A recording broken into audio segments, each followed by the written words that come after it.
"Carlos, after 15 years at TechVision, we're restructuring your position," announced Marcia Torres, her voice carrying a barely concealed note of satisfaction.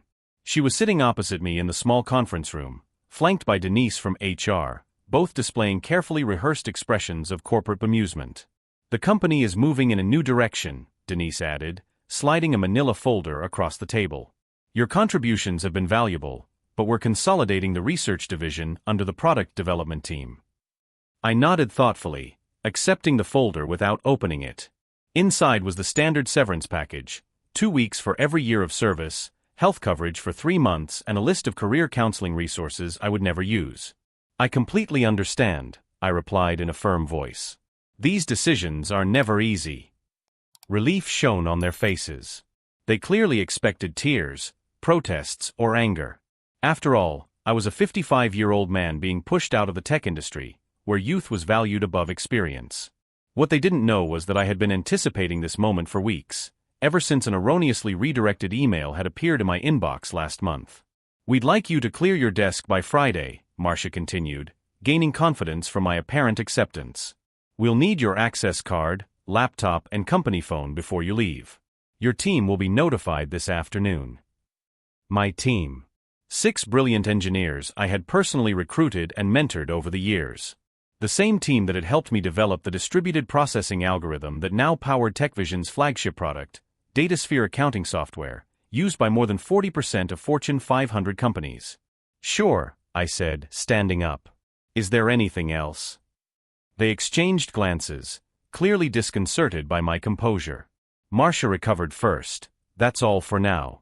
Thank you for keeping it professional." As I walked back to my office, I passed the glass-walled conference room where the executive team was gathered. Through the transparent barrier, I could see CEO Victor Almeida gesturing animatedly to a PowerPoint presentation entitled Third Quarter Revenue Projections. The same Victor Almeida who had taken credit for my algorithm at last year's industry conference, referring to me only as one of the members of our research team. I closed my office door and picked up my personal phone, sending a single text message: "It's happening. Friday is my last day." The reply came back immediately: "Perfect timing. Contracts are ready. Dinner tonight to finalize details." I smiled as I looked at the calendar on my desk. Today was Wednesday. Friday I would be leaving TechVision for the last time. And Monday would be fascinating. That evening, I met Gabriel Santos at the Meridian, a sophisticated restaurant far from TechVision's headquarters. As CEO of Precision Tech, TechVision's main competitor, Gabriel knew the value of discretion. He had reserved a private space at the back, protected from prying eyes by elegant Japanese screens. "They really did that," said Gabriel, shaking his head after we asked. "I suspected they might, but cutting off the very person who developed their core technology." "Victor never understood what I actually created," I replied, sipping my water. "He saw the implementation, the user interface, the marketing potential, but the underlying architecture? That was just technical stuff to him." The irony was almost too perfect. 3 months ago, I discovered that the patent application for my distributed processing algorithm had never been filed by TechVision's legal team. An oversight, they claimed when I questioned them. They assured me that they would sort it out immediately, but something about their response seemed strange, prompting me to check the company's internal documentation. That's when I found it: a strategic memo outlining plans to claim the algorithm as a technology developed by the company, without specific attribution to the inventor. They planned to remove me before securing the patent, knowing that intellectual property developed by employees generally belonged to the company. What TechVision didn't know was that I was already working on refinements to the algorithm in my spare time, using my personal equipment. These improvements, which dramatically increased processing efficiency by 43%, were not covered by my employment contract. Quietly, I applied for a patent in my own name last month, fully documented with date stamps and development records that clearly showed that the work was completed outside of company hours. The patent was granted remarkably quickly, thanks to Gabriel's introduction to a top IP lawyer. If you're enjoying this story of corporate justice, don't forget to subscribe to the channel for more twists and turns like this, because what happened next completely changed the game. TechVision had no idea what awaited them on Monday, when I would start my new position as Director of Innovation at Precision Tech, with exclusive rights to the algorithm that kept their flagship product running. All the documents are finalized, said Gabriel, sliding a folder across the table as our dinner was served. As soon as you sign, Precision Tech officially acquires exclusive licensing rights to your patent. The press release goes out on Monday morning, announcing you as our new Chief Innovation Officer. I went through the documents carefully, even though I had already memorized the main terms: a 7-figure hiring bonus, a substantial stake in Precision Tech, and ongoing royalties on all products using my algorithm. How do you think Victor will react when he realizes what's happened? Asked Gabriel, unable to hide his satisfaction. I'm more worried about my team, I confessed. They don't deserve to be in the crossfire. Gabriel nodded. We've already taken care of that. We have positions for all 6 of you, if you're interested. Senior positions with significant increases. I signed the final page and closed the folder. In a single elegant move, I had secured my future, protected my team, and claimed recognition for my work. To new beginnings, said Gabriel, raising his glass. And to valuing your own worth, I added, touching my glass to his. Thursday and Friday passed in a blur of exit interviews, knowledge transfer meetings, and farewells to colleagues. I kept my professional composure at all times, even as rumors spread around the company. Administrative assistants cast friendly glances in the corridors. Junior developers approached awkwardly, asking if I would provide recommendations on LinkedIn before I left. I documented everything meticulously, every project, every password, every process, knowing full well that TechVision would soon discover how thorough I was. My decision to leave comprehensive transition notes wasn't kindness, it was evidence. Evidence that I had acted in good faith, while the company had not. During my final exit interview on Friday afternoon, Denise from HR went through the standard checklist with mechanical efficiency. You understand that any intellectual property developed during your employment remains the property of TechVision, she said, pushing a confidentiality agreement across the table. Of course, I replied pleasantly. Anything developed within the scope of my employment, using company resources, during company time. I emphasized those qualifiers slightly, but Denise was too busy checking boxes to notice. And you confirm that you have no copies of proprietary company information? I haven't taken anything that belongs to TechVision, I confirmed sincerely. It was my patent, after all. As I packed up my personal belongings, family photos, a collection of conference badges marking 15 years of industry events, the mug my team had given me last Christmas, Marcia stopped at my office door, leaning on the doorframe with an artificial casualness. I just wanted to check that everything is all right for your departure, she said, watching me put items into a cardboard box. Crystal clear, I replied, wrapping up a small prize I had received for the very algorithm now at the center of my plans. The irony was not lost as I carefully placed it between layers of tissue paper. You know, Carlos, these restructuring decisions are never personal, continued Marcia. Victor feels that the company needs to move in a younger direction. I looked up, facing her directly. I completely understand. Business is business. Something in my tone made her pause. For a brief moment, uncertainty flickered across her face, but she quickly dismissed it. What could a 55-year-old man about to be unemployed possibly do? Are you going to take some time off? He asked with an artificial note of concern. Actually, I already have something lined up, I replied. I start on Monday. Surprise crossed his features. That was quick. Anything interesting? I smiled. Very. A leadership position. I'm quite excited.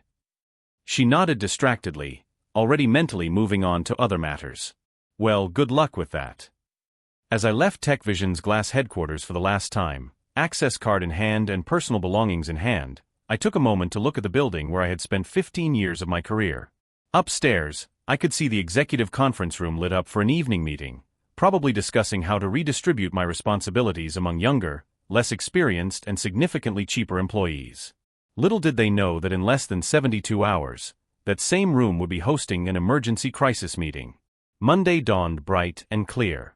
I dressed carefully in my new charcoal gray suit, a power suit I bought specifically for this day. Precision Tech's executive car arrived at precisely 7:30 a.m. to take me to the headquarters, where I would begin my first day as Chief Innovation Officer. The press release went live at 7 a.m., Gabriel informed me as I settled into my new corner office with floor-to-ceiling windows. The industry bulletins are already resonating. I've got the communications team monitoring reactions. The announcement had been crafted with strategic precision. Precision Tech acquires exclusive rights to revolutionary processing algorithm, welcomes creator Dr. Carlos Mendez as Chief Innovation Officer. It detailed my background, emphasized my role as the sole inventor of the patented technology, and outlined how Precision Tech would integrate the algorithm into its next generation of products. Most importantly, it clearly stated that any company currently using the technology would need to negotiate licensing agreements with Precision Tech going forward. At exactly 9:15 a.m., my phone lit up with the first message from my old team at TechVision. Complete chaos here. What have you done? It was from Miguel, my lead developer. I smiled, typing back, check your personal email. All 6 have offers waiting. Meanwhile, 13 kilometers away, at TechVision's headquarters, the scheduled Monday executive meeting was undergoing a dramatic transformation. According to Miguel's real-time updates throughout the morning, the plan was working perfectly. And the biggest question everyone was asking, how on earth was Victor going to let the company get out of this crisis without a licensing deal that would cost millions? According to Miguel's updates, Victor had arrived at the office to find the company's legal counsel and CFO waiting at his door, both pale and shaken. The industrial announcement had hit their inboxes simultaneously, setting off immediate alarms. By 9:30 a.m., what was supposed to be a routine early week meeting had turned into an emergency crisis session. Board members were participating remotely. The legal team was frantically reviewing my employment contract and the documentation on the development of the algorithm. They're pulling up every file with your name on it, Miguel reported. Someone has just brought in all the servers from the research division for the technical team to analyze. I could picture the scene perfectly, Victor pacing the conference room, demanding explanations from Marcia and the legal department. The stock would already be responding to the news, investors hated uncertainty, and the announcement had created plenty of it. At 10:45 a.m., I received an email from Victor himself, despair practically emanating from my screen. Carlos, there seems to be a misunderstanding. Please call me as soon as possible to discuss. I forwarded it to Precision Tech's legal team without replying. By midday, the industry was buzzing with speculation. TechVision shares had fallen 7% since the market opened, while Precision Tech's had risen 12%. 3 different technology publications had requested interviews with me about the strategic blow that had rocked the accounting software industry. How are you feeling? Asked Gabriel, passing by my office while I was adjusting. Validated, I answered honestly. 15 years of watching others take credit for my work, being told that I should be grateful just to have a seat at the table. And now, finally, recognition. My new executive assistant appeared at the door. Mr. Mendez, the development team is ready for you in the main conference room. And she hesitated. The CEO of TechVision has called 4 times in the last hour. Please be advised that I'm in meetings all day, I replied calmly. I'll have our legal team in touch to discuss licensing options later this week. As I walked to my first meeting as Chief Innovation Officer, my phone vibrated with another update from Miguel. Board called emergency session. Victor looks like he's going to explode. P.S. My team and I have accepted your offer. When can we start? By Tuesday morning, the full impact of my departure had become clear to everyone at TechVision. Its flagship product, DataSphere, depended entirely on my algorithm to process the massive datasets that gave it the edge over competitors. Without licensing rights to my patent, they faced 2 equally unpleasant options: negotiate with Precision Tech or rebuild their core technology from scratch, a process that would take years and millions in development costs. Victor has called a general meeting for 2 p.m., Miguel informed me by message. It was his last day at TechVision. He and the rest of my old team would be starting at Precision Tech next Monday. The rumor is that they're going to try to sue you. I forwarded his message to our legal department, who replied almost immediately, let them try. Your documentation is impeccable, development records, date stamps, use of personal equipment, all clearly established. We've prepared for that scenario. Meanwhile, I adapted to my new role with remarkable ease. The respect I received at Precision Tech contrasted dramatically with my final years at TechVision. When I spoke in meetings, people actually listened. My ideas weren't repackaged by male colleagues and presented as their own. My age and experience were seen as assets, not liabilities. The engineering team is implementing its efficiency improvements, Gabriel informed us during our afternoon briefing. Initial tests show a 51% performance increase, even better than we projected. I had several refinements that I never shared with TechVision, I admitted. After I found out they planned to eliminate my position, I saw no reason to give them my best work. Their loss, our gain, Gabriel replied with a satisfied smile. By the way, the first licensing inquiry arrived this morning. Not from TechVision yet, they're still in denial, but from Dataflow Systems. They're worried about being caught in the crossfire. At 3:30 p.m., Miguel sent a detailed account of Victor's general meeting. The CEO tried to project confidence, assuring the team that TechVision would vigorously defend our proprietary technology, but the anxiety in the room was palpable. Several employees had already updated their LinkedIn profiles, realizing the company's vulnerability.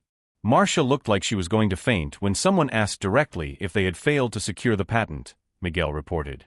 Victor closed the question period right after that. By Wednesday, the repercussions in the sector had intensified. 2 major clients had contacted Precision Tech about switching from DataSphere, concerned about TechVision's ability to maintain the product without the creator of the algorithm. Our shares had risen another 8%, while TechVision's continued to fall. I got a call from Denise from HR, the same woman who had slid my resignation package across the desk only days before. Carlos, she began, her voice carefully professional, I'm calling to discuss the, situation with your rank and file. We believe there may have been a misunderstanding about property rights. I don't think there's any misunderstanding, I replied calmly. My employment contract clearly states that intellectual property developed in my own time, using my own resources, remains mine. The patent documentation confirms exactly that. Victor was hoping you might consider attending to discuss options. Any discussions would need to go through Precision Tech's legal department now, I replied. I'm sure they'd be happy to arrange a meeting to discuss licensing terms. The silence on the other end said it all.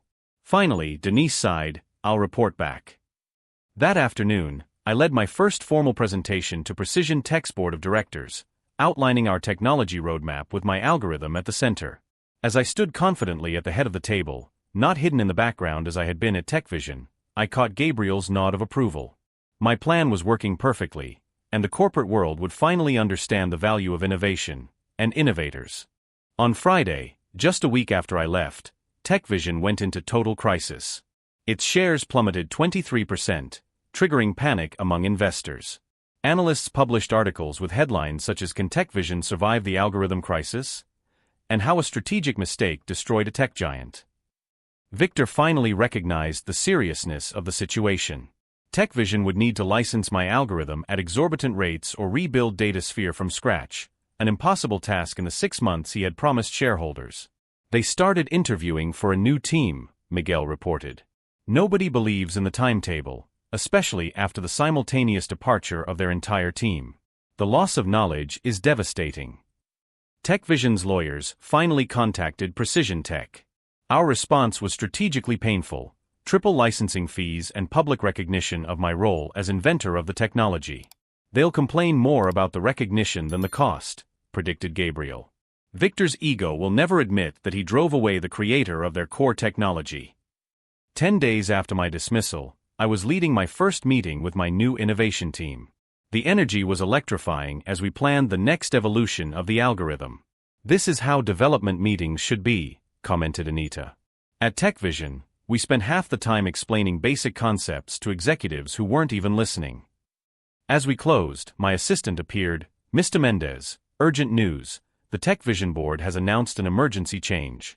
Victor Almeida is leaving with immediate effect. Within hours, publications were reporting that the board had lost confidence in Victor after the patent oversight. Marcia and the chief legal officer were also fired. That evening, I received an email from the interim CEO, Ricardo Donovan. Dr. Mendez, congratulations on your new position. I would like to discuss a fair licensing agreement.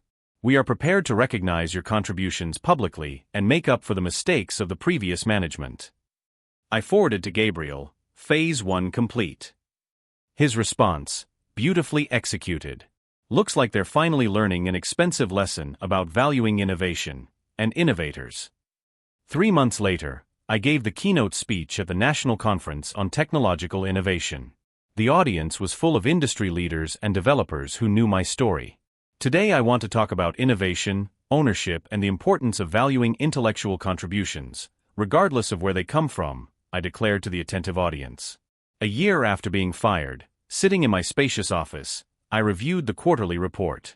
Under my leadership, we launched 3 revolutionary products that captured significant market share from the competition.